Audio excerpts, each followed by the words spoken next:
Notes making का ये है कि जैसे मैंने बताया बीआरटी और एनआरटी दो अप्रोच होती है।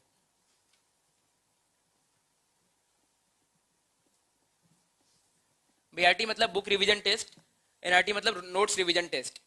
नोट्स आप दो तरीके से बनाते हो, एक तो किसी बुक से बनाते हो, कोई टेक्स्ट बुक पढ़ रहे हो जैसे लक्ष्मीकांत पढ़ रहे हो तो लक्ष्मीकांत से बना लोगे, और दूसरा अदर सोर्सेज से। अदर सोर्सेज में हो सकता है कि आप कोई करंट अफेयर्स की मैगजीन से बना रहे हो, या फिर मेंस के हर टॉपिक पे आप नोट्स बनाते हो, जो बहुत सारे सोर्सेज होते हैं उसको एक जगह एक्सट्रैक्ट करके आप लिखते हो। तो दो तरीके से बनाते हो, बुक से और अदर सोर्सेज से। तो बुक से जब आप बनाओगे तो बीआरटी, और जब अलग अलग दूसरे सोर्सेज से बनाओगे तो एनआरटी।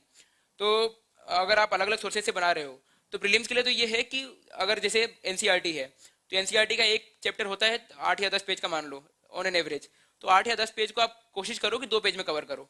5 पेज हो तो 1 पेज में, 10 पेज हो तो 2 पेज में। मतलब ये अगर टारगेट होगा 1:5 का, तो नोट्स आप अच्छे बना सकते हो। आपका टारगेट होना चाहिए कि 1 पेज में मैं कवर कर लूँ 5 पेज की चीज़ें। तो जब आप ये टारगेट रखोगे तो इजीली आप वो सारी चीज़ें अवॉइड करोगे लिखना अपने नोट्स में जो नहीं लिख सकते। कुछ चीज़ें अपने दिमाग के लिए छोड़ दो, हर चीज़ नोट्स में नहीं लिखना होता है।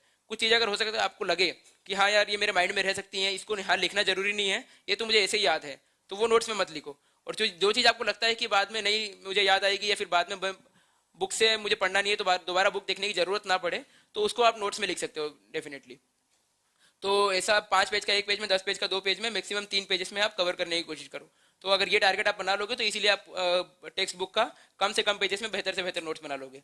नोट्स बनाने का एक हेडिंग डाल दो पर्टिकुलर, 2-3 बुलेट पॉइंट्स डाल दो, या फिर छोटे छोटे लिखने की कोशिश करो। प्रीलिम्स के लिए बना रहे हो तो सेंटेंस मत लिखो, छोटी छोटी चीजें लिख लो बस। जैसे कि ये नहीं लिखोगे कि आप this event happened in this year, आप खाली इवेंट का नाम लिखोगे, एक डैश करके ईयर का जो भी है वो लिख दोगे, तो सेंटेंस लिखने की जरूरत नहीं है। मेंस के लिए नोट्स बनाओगे तो सेंटेंस लिखो, लेकिन प्रीलिम्स के लिए सेंटेंस फॉर्मेट में मत बनाओ। सिंपल सिंपल चीजें जो फैक्ट्स वगैरह हैं उसको लिखते जाओ साथ साथ में। और बीआरटी मतलब जब भी आप बुक पढ़ लिया आपने, एक उसके नोट्स बना लिए, उसको फटाफट रिवाइज करो आर, और फिर टेस्ट दो। तो फिर आपको मालूम चलेगा कि इधर बी और आर में क्या गलती हुई, या तो बुक पढ़ने में गलती हुई तो नहीं तो रिवीजन करने में गलती हुई है। फिर इंप्रूव करो, फिर बुक पढ़ो, फिर रिवीजन, फिर टेस्ट, फिर जो आपने नोट्स बनाया उसको रिवाइज करो, फिर टेस्ट। जैसे आप अगर ये सर्कल फॉलो करते जाओगे तो धीरे धीरे आपका ग्रेजुअली इंप्रूव होगा। और ऐसा तो नहीं होगा कि पिछली बार अगर 15 क्वेश्चन सही गए तो इस बार 14 ही जाएंगे, अगली बार 16 ही जाएंगे अगर आपने अच्छे से इंप्रूव किया है तो।